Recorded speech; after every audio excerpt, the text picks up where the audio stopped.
Previously on Rome, rise and fall of an empire. When the empire is attacked by foreign invaders and a deadly plague, Roman citizens blamed the new religion of Christianity for angering the empire's pagan gods. Desperate, Emperor Decius turns to violence, sacrificing the lives of Christians to win back the gods' favor. Now, threatened by barbarian attacks on all fronts, the people of Rome live in constant fear.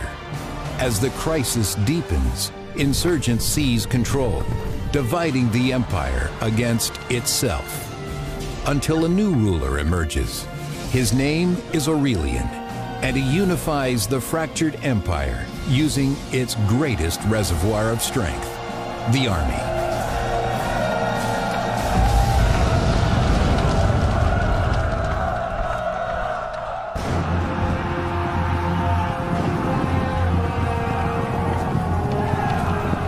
By the middle of the 3rd century, the Roman Empire is huge and relies on distant, isolated legions to protect every far-flung province.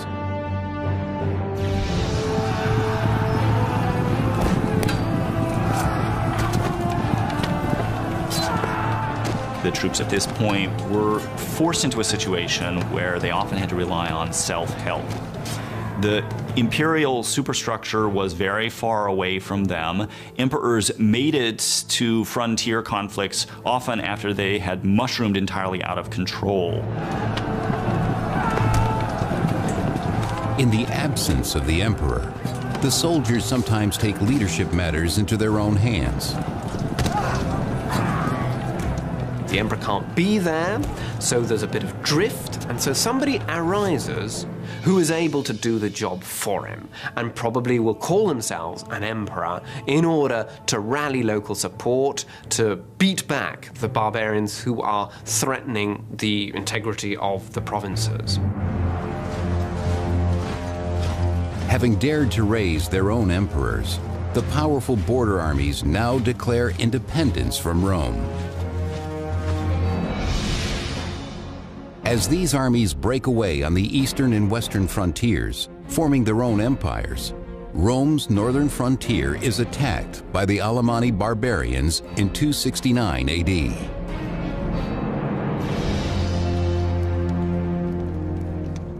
In his palace in Rome, the true Roman emperor, Claudius II, is troubled by this devastating assault on Roman soil.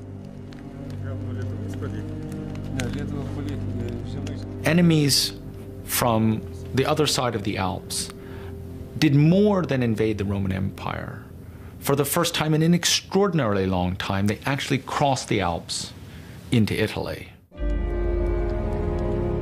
Claudius seeks the advice of his powerful cavalry commander, Aurelian, a man whose military discipline is described by the 3rd century historian Vopiscus.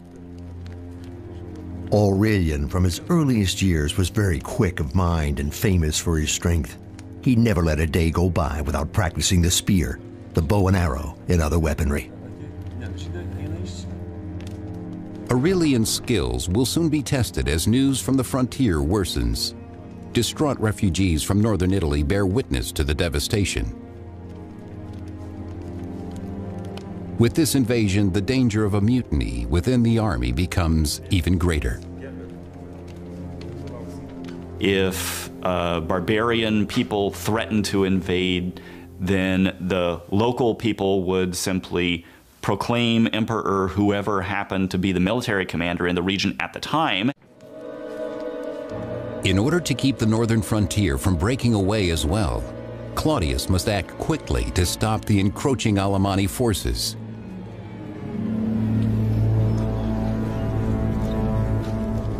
In the Alemanni camp, the barbarians celebrate, reveling in the rich spoils taken easily from a weakened Roman Empire, including Roman women and children they intend to use as slaves. We've got inscriptions, actually, which talk to us, which tell us about parties of raiders who've gone into Italy and taken lots of prisoners. So it's sort of easy pickings to some extent for these raiders. They're preying on an empire that is not at its peak at this time. The groups of Alemanni are led by powerful chieftains who ensure their warriors' loyalty by rewarding them with slaves of Roman blood. But the barbarians' greed knows no end.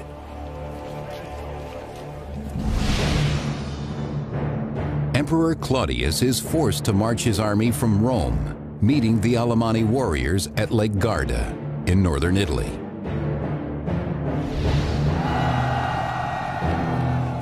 Claudius and his men face a brutal enemy, 4th century historian Ammianus Marcellinus. Rushing forward with more haste than caution, they threw themselves on our squadrons of horse with horrible grinding of teeth and more than their usual fury. Their hair streamed behind them, and a kind of madness flashed from their eyes. Emperor Claudius is also severely outnumbered, but he has a secret weapon at his side, the powerful cavalry commander Aurelian. He was known as manu ad ferrum, that is, sort of hand ready to the sword, ready to leap into action when that should be necessary. True to his name, Aurelian helps Claudius beat back the Alemanni, killing half their force and driving the rest back over the Alps. And in an effort to better secure Italy from future barbarian attacks, Emperor Claudius and Aurelian travel to the Balkans to increase the military presence there.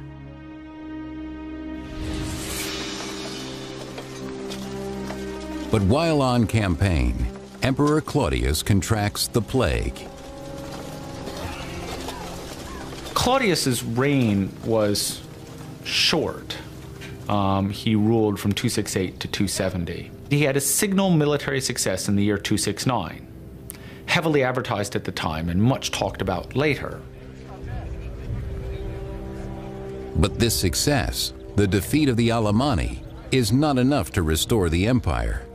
As Emperor Claudius's life slips away, it is clear that this task must fall on his trusted general, Aurelian.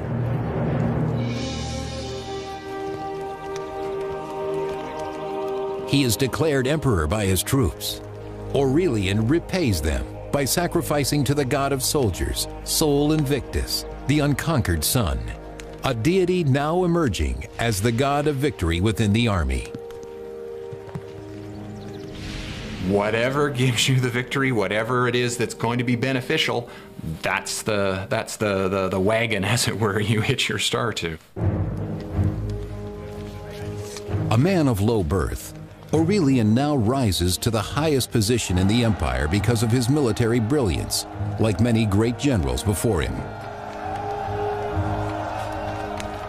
You can't be a civilian emperor by the middle of the 3rd century. You have to lead troops in battle. There's always some place where you've got to go and fight. Aurelian will need the loyalty of the soldiers and the strength of their god as he faces a familiar enemy. In 271 AD, the bloodthirsty Alemanni return, ravaging northern Italy and making it as far as Piacenza. Aurelian and his army race west to cut off the barbarians, sending ahead an offer to negotiate.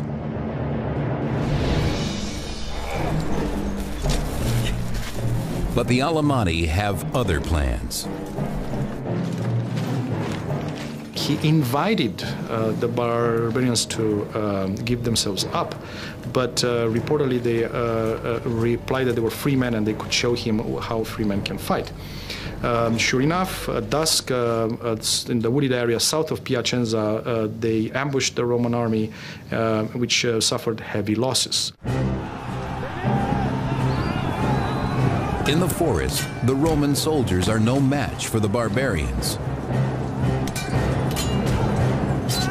Why was an ambush such a successful tactics against Roman troops? And largely the answer lies in the form of organization of the Roman armies. They were trained, the discipline consisted in training them to actually fight in a line, in a formation. And evidently you can do so only when the conditions are met where you can develop that formation, which is not the case in a wooded area. Needless to say, the barbarians knew that.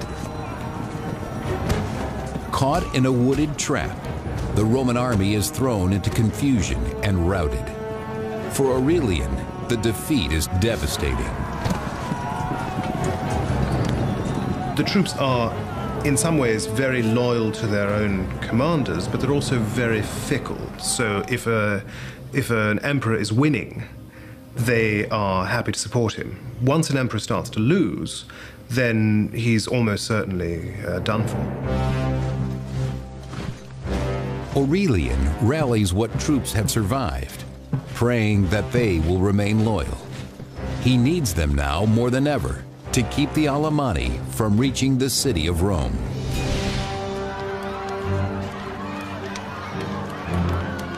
Terror grips the people of Rome as they fear the barbarians' arrival is imminent. Desperate, many flee the city.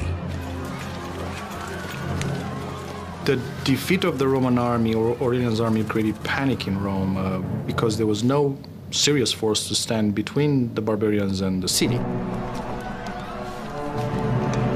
Those unable to escape riot in the streets, enraged by Aurelian's failure to keep the barbarians out of Italy.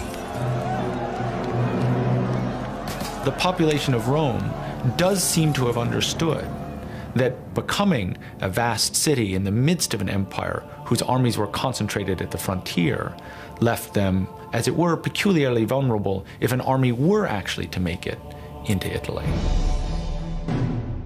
But before the Alemanni warriors can reach the capital, Aurelian is finally able to cut them off at Fanum, 180 miles from Rome.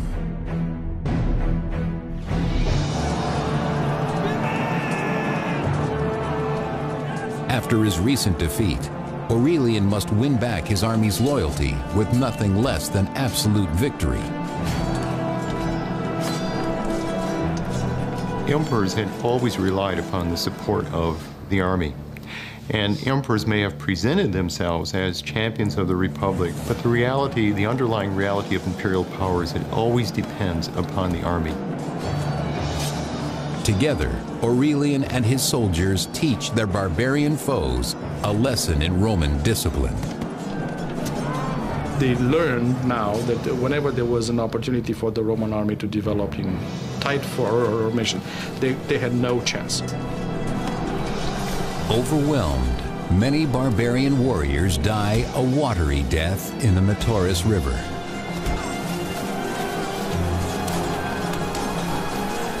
Aurelian's victory drives the Alemanni from Italy at last.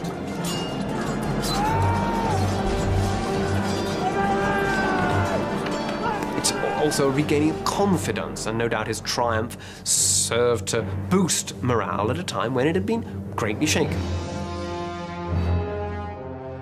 But Aurelian's hard-won triumph in Italy is quickly overshadowed by news of rising conflict from the city of Palmyra on the empire's eastern frontier.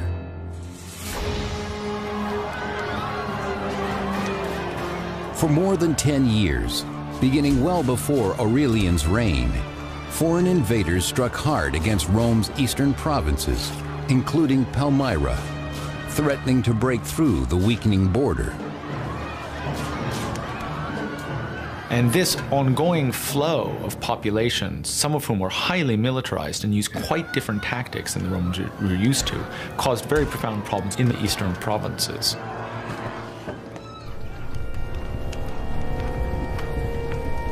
On the edges of the Syrian desert, far from the protection of Rome, the people of Palmyra have faced the devastation of their army alone. These opponents, they also are taking advantage of the absence of the emperor to take over, to roll back the frontiers, which they do successfully, and to extort payments from the Romans. Counting the bodies of their dead, the Palmyrines finally grew weary of waiting for help from a distant Rome. These people in these various areas who are threatened by invasion, they wish they were better protected, so they call upon local defenders to take on the role that the emperors seem unable to do, because the emperors can't be everywhere. In a blatant act of revolt, the Palmyrene army took matters into its own hands.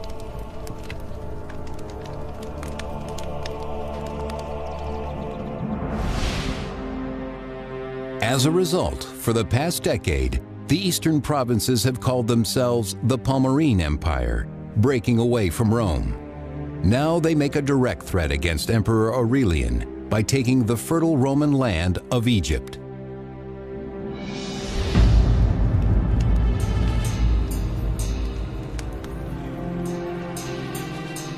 The rich Egyptian granaries are now controlled by the Palmyrene queen. Her name is Zenobia.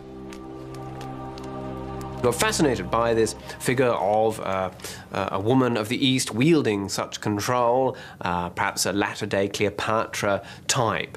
And incidentally, I mean, she did try to associate herself with Cleopatra. When they took over Egypt, she sought to sort of establish a connection in order to reconcile the Egyptians to her rule. With Egypt under her thumb, Zenobia basks in her power, ordering the granaries to stop shipments of grain to Rome, cutting off one of the empire's main sources of food. Italy was, of course, the affective heart of the empire. It was where the empire began. But Africa and Egypt had long been the breadbasket of the empire. That's where the agricultural wealth was concentrated. Queen Zenobia, with her loyal general Zubdus at her side, now holds the empire's grain hostage, sending a clear message to Rome that the Palmyrenes are powerless no more.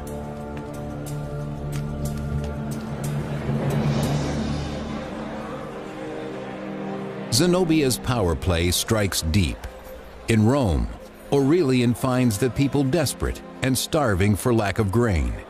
Though he orders his troops to share their bread with the masses, it is not enough. Naturally, Egypt was the granary of Rome, and therefore any interruption to the grain supplies to Rome was a huge threat to any emperor, particularly one who had already had strife to deal with in Rome. The threat of famine leaves Romans restless and angry. Having lost territory to the armies of the East and West, the empire now faces rebellion in Rome itself. Soon the Romans turn against their emperor Aurelian. The violence, by the way, that these rebellions sparked was on a level not seen since Republican times. Aurelian has no choice but to unleash his own savage warriors against the insurgents. You're fighting in Rome itself, you know, and this is civil war. This is something the Romans also fear because they know how divisive it can be and how devastating it can be.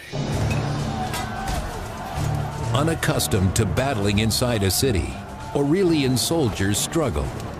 Though virtually unbeatable on open battlefield, the Roman army once again shows its weakness when tight formation cannot be maintained. The actual war, the struggle itself, would have been in an urban context. And of course, for the Roman soldiers involved at Aurelian's disposal, this must have been highly unusual. I mean, ancient battles were not typically urban struggles, street by street fighting, and this is where your trained soldiers would have greater difficulty. But in the end, Aurelian puts down the revolt decisively. The 4th century historian Eutropius. Aurelian suppressed them with the utmost severity. Several noblemen he condemned to death. He was indeed cruel and bloodthirsty, and rather an emperor necessary for the times than an amiable one. Aurelian executes the rebel leaders, reminding the people of Rome that he is their ruler.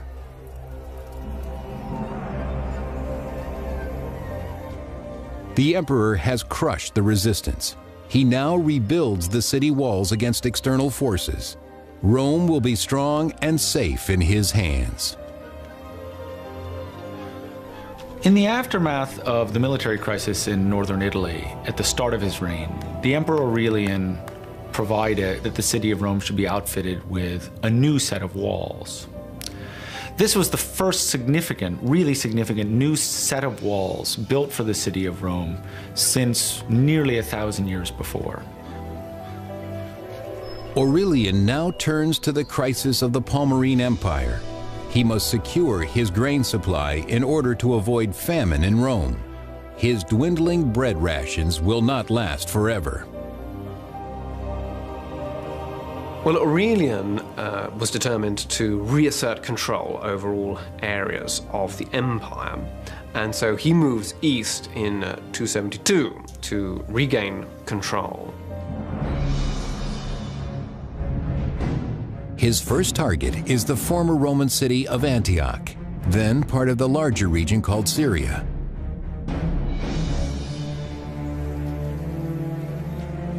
Antioch is a bustling city, invaluable to Rome as a wealthy center of trade.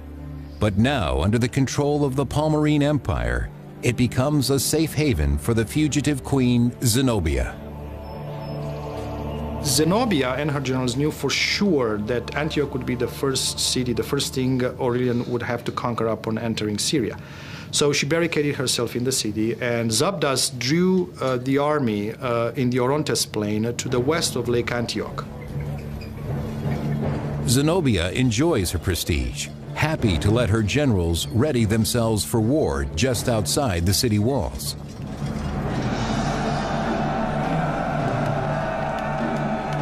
There, Zenobia's general Zabdas meets Aurelian's army on the battlefield.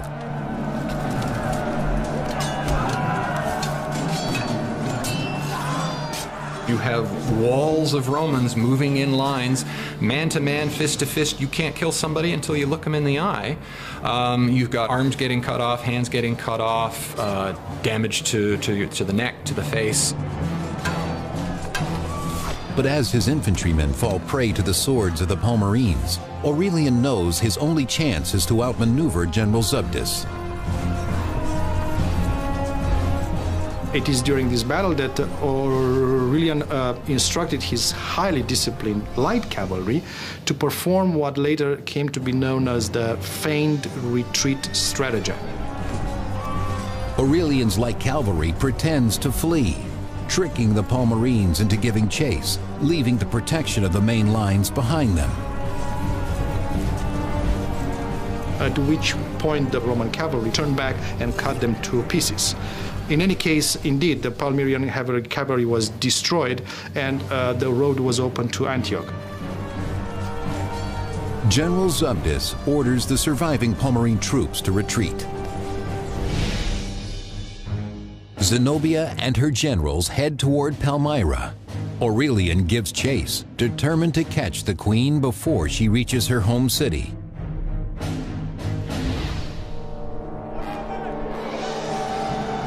But in the Syrian desert, Aurelian faces unexpected obstacles.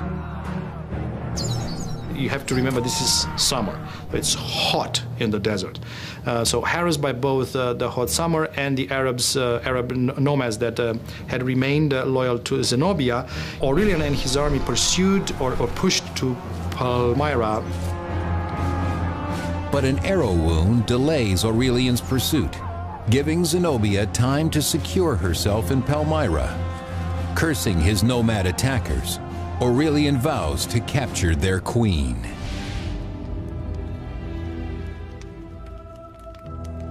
Now ordered to surrender by Aurelian, who has besieged the city, Zenobia writes him a scathing rebuke in the spirit of her model, Cleopatra.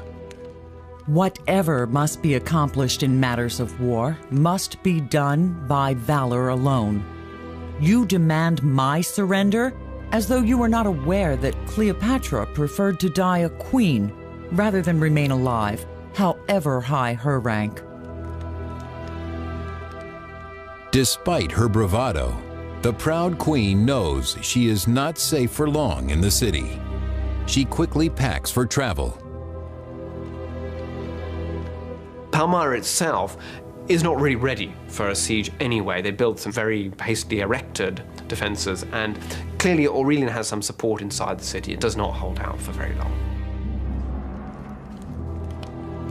Queen Zenobia and her general Zubdus slip away into the cover of darkness, eluding Aurelian again. In 272 AD, Zenobia races toward Persia, making it as far as the Euphrates River in modern-day Iraq. But Aurelian's soldiers are in hot pursuit. On the banks of the Euphrates, the queen offers the boatmen gold to cross the river, but even her desperate threats are too late to save her. She was intercepted and captured by the Roman cavalry. They took Zenobia, her advisors and generals, as prisoners of war and put them on trial. Bound to prevent escape, Zenobia knows she will soon face Aurelian.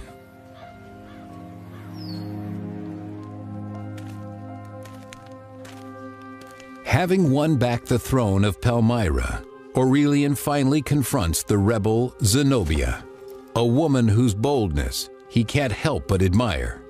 In his own words, "What manner of woman she is, how wise in counsels, how steadfast in plans, how firm toward the soldiers, how generous when necessity calls, and how stern when discipline demands." But Zenobia's courage begins to wane.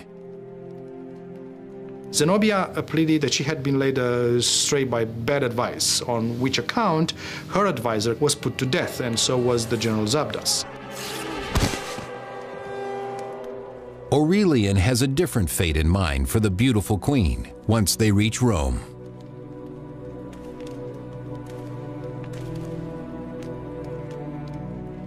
But before leaving Palmyra, Aurelian visits a temple where he will pay tribute to one god alone, the god of soldiers, Sol Invictus, who has ensured his victory on foreign soil. He clearly had in mind an alliance between him and the sun god that was responsible for his successes in Palmyra. He presented himself on his coins in terms of an association of the emperor to the god, Sol Invictus. Where we're moving into this dimension of associating the emperor very closely with one particular divinity, who clearly, given the success that Aurelian had enjoyed, people might believe in. In the peace of the Eastern Temple, he sees that this is the one God to unite all of Rome. He does seem to have been participating in a growing trend toward universalism, both in religion and in Roman political control. Offering his own blood as sacrifice, Aurelian promises his God a nation of worshipers.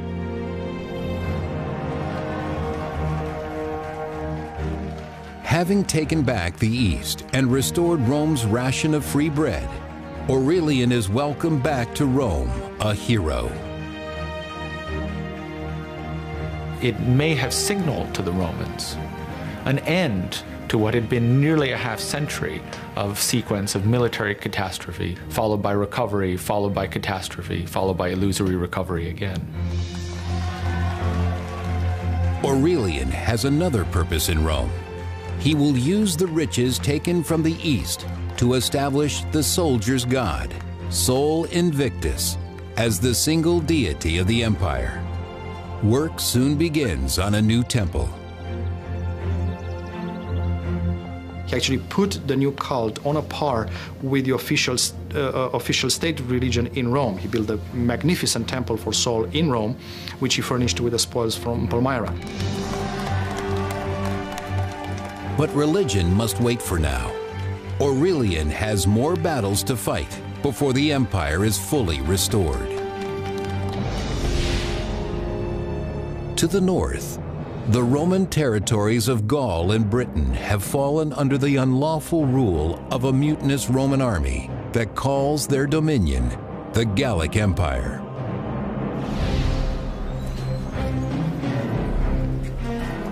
Resembling their barbarian foes more every day, the Gallic soldiers scorn Roman honor, naming the arrogant Roman general Tetricus their emperor. You have armies popping up all over the place proclaiming their general's emperor, and then they have to fight, and whoever wins is the one who ends up being the legitimate emperor in the end. The separation of the Gallic Empire was, of course, frightening for Romans. It was a major loss. It was humiliating to have such a significant portion of the traditional Roman Empire in another man's hands. Emperor Aurelian quickly moves to take back the Gallic lands and restore the empire to its former glory. All that stands in his way is Tetricus and the Gallic army. In 274 AD, the mutinous Gallic Empire encompasses both Gaul and Britain.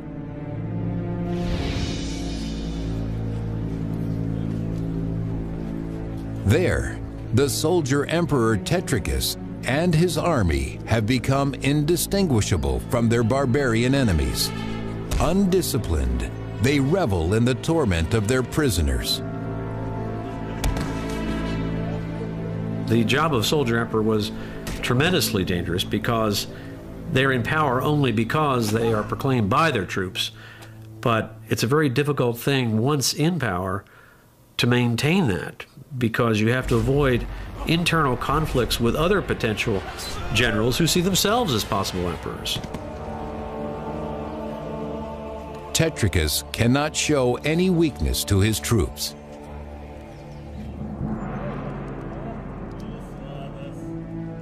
But in the privacy of his palace, Tetricus consults his advisors, trying to determine where his next rival will come from.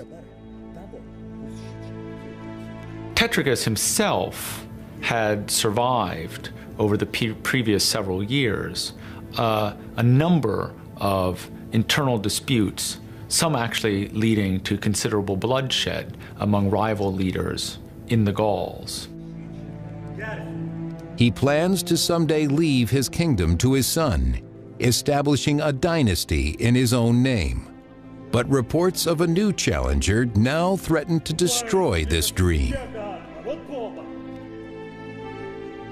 It seems to have been clear to him that in the aftermath of his success in the East, Aurelian was going to and was already marching on Gaul in an attempt to reintegrate Gaul into the Roman Empire.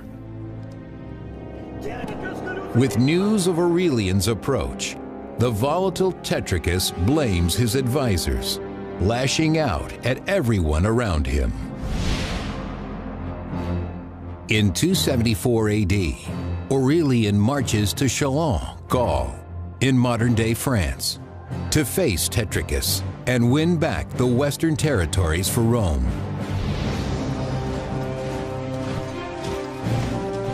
Aurelian and his men meet Tetricus in the forests of Chalons, where the fighting is fierce. Aurelian's army probably contained more cavalry than traditional imperial armies had up until now. As for Tetricus's army, well, there were still important legions along the Rhine guarding these areas.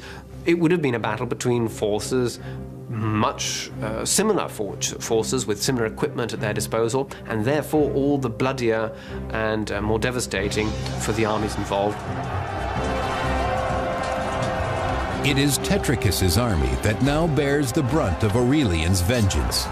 Having dared to name another as their emperor, it is they who remain the greatest threat. Part of the crisis of the 3rd century is the importance that the army plays in choosing an emperor.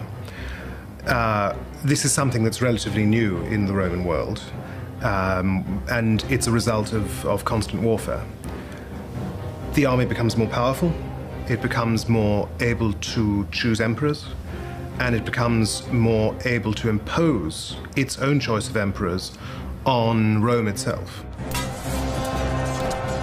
Aurelian cannot allow this affront to his power.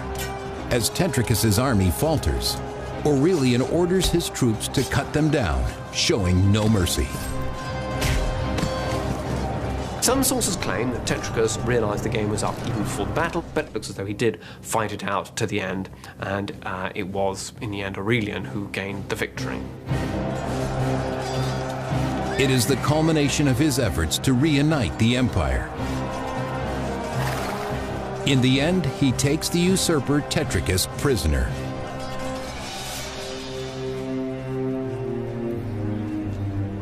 And as with Queen Zenobia of Palmyra, Emperor Aurelian spares Tetricus's life. And for Tetricus too, it was surprising that, particularly an opponent in civil war, opponents in civil wars were usually represented a great danger. They might, after all, turn against you later. So Aurelian displayed remarkable clemency in sparing the lives of both of these opponents. Tetricus's Gallic army is not so lucky, for it is they who have raised a rival emperor in the West, and now they will pay the ultimate price for their treason. Aurelian was a great disciplinarian, it seems. He tolerated no mutinies on the part of soldiers. He drove them hard, but was respected by them. To maintain his own soldiers' respect, Aurelian knows his punishment of the captured Gallic soldiers must be brutal and complete. Not one is spared. Aurelian was both a successful military commander and in some respects, as perhaps one had to be, a fairly savage one. And yet, his treatment of Tetricus was remarkably generous. It is in this generous spirit that Aurelian returns victorious to Rome.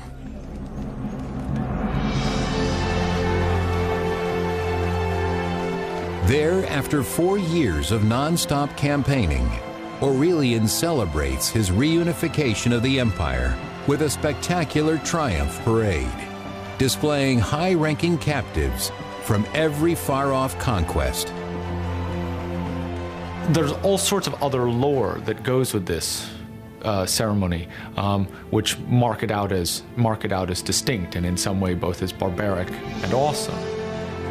The presence of the emperor Aurelian in Rome and the presence of the emperor in order to celebrate an actual military victory was a novel event for its entire generation.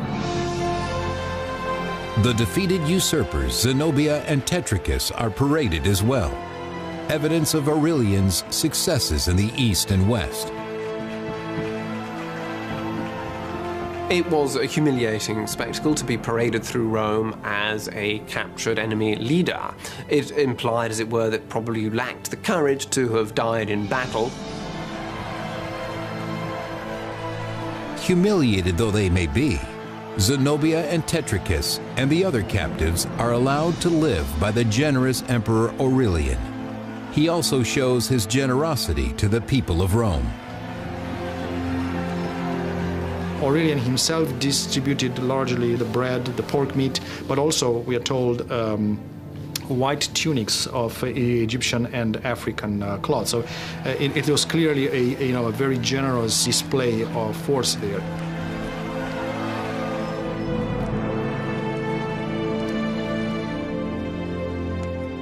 Grateful in his triumph, Aurelian consecrates the temple he has built for the god of soldiers, Sol Invictus, whose power and favor he believes have made him invincible.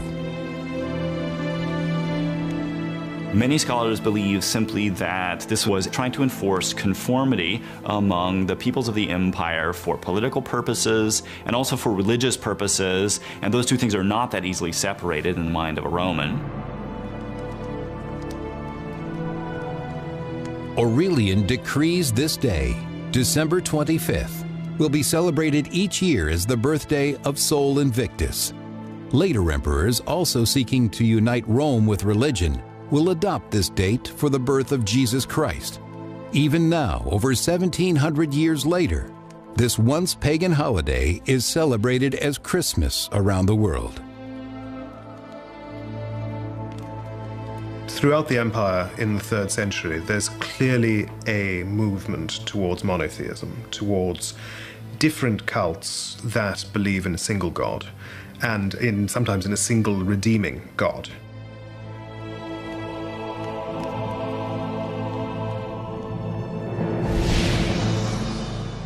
The United Roman Empire now stretches from Palmyra to Britain, but in 275 AD, barbarians again wreak havoc in the east.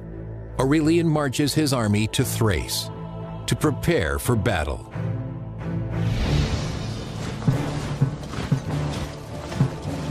Aurelian is a fascinating figure.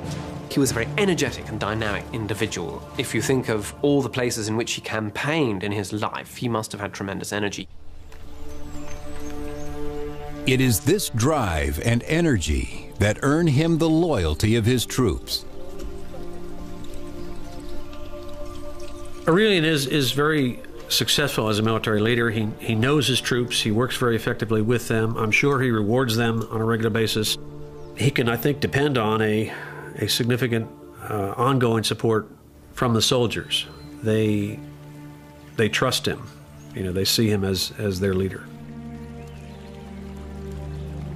Having brought these soldiers the glory and honor of unimaginable victory, Aurelian never suspects the betrayal that festers among their ranks.